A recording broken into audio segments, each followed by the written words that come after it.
അതെ, അപ്പോൾ ഉച്ച ഉറക്കം കഴിഞ്ഞതേ എൻ്റെ കൂട്ടത്ത് ഒരാളും കൂടെ ഉണ്ട് ബാക്കിൽ നിന്ന് വരുന്നത് കണ്ടോ.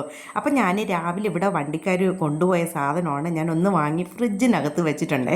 അപ്പോൾ എന്താണെന്ന് ഞാൻ കാണിച്ചു തരാം കേട്ടോ. പലപ്പോഴും അമ്മ പറഞ്ഞിട്ടുള്ളത് ഈ അലമാര തുറക്കും പോലെ നിൻ്റെ ഈ ഫ്രിഡ്ജ് തുറക്കലൊക്കെ നിർത്തിയേക്കണമെന്ന്. ഇതേ കണ്ടോ, ഞാനും മത്തനും ഏതാണ്ട് ഒരുപോലെ തോന്നുന്നു അല്ലേ. അപ്പോൾ ഞാൻ മത്തൻ പരുവത്തിലായിട്ടുണ്ടെന്ന്. എന്തായാലും നമുക്കിത് കട്ട് ചെയ്ത് കഴിക്കാം കേട്ടോ. ഞാനേ ഉറക്കെണീറ്റ് വന്ന് അധികം സംസാരിക്കത്തില്ല കേട്ടോ.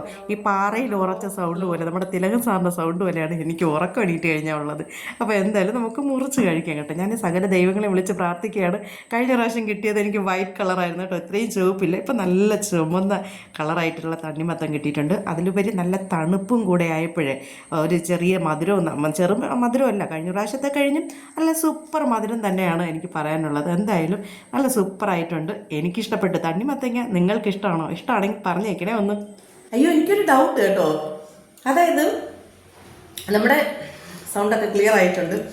ഇംഗ്ലീഷിൽ വാട്ടർ മെലാനെന്നും തമിഴ് തണ്ണിമത്തൻ എന്ന് പറഞ്ഞാൽ തണ്ണി എന്ന് പറഞ്ഞാൽ തമിഴ് വാക്കല്ലേ, തമിഴിലല്ലേ പറയുന്നത്. അപ്പം മലയാളത്തിൽ അതെന്താ പറയുക? മലയാളത്തിൽ ഇപ്പം കഴിച്ചിട്ടൊന്ന് പോകുന്നതാണ് കേട്ടോ. വേറെ വാക്കുണ്ടോ? ഉണ്ടെങ്കിൽ ഇല്ലെങ്കിൽ കമൻറ്റ് ബോക്സിൽ പറയണം കേട്ടോ. അപ്പം സൂപ്പർ ടേസ്റ്റ് ആയിട്ടുണ്ട്.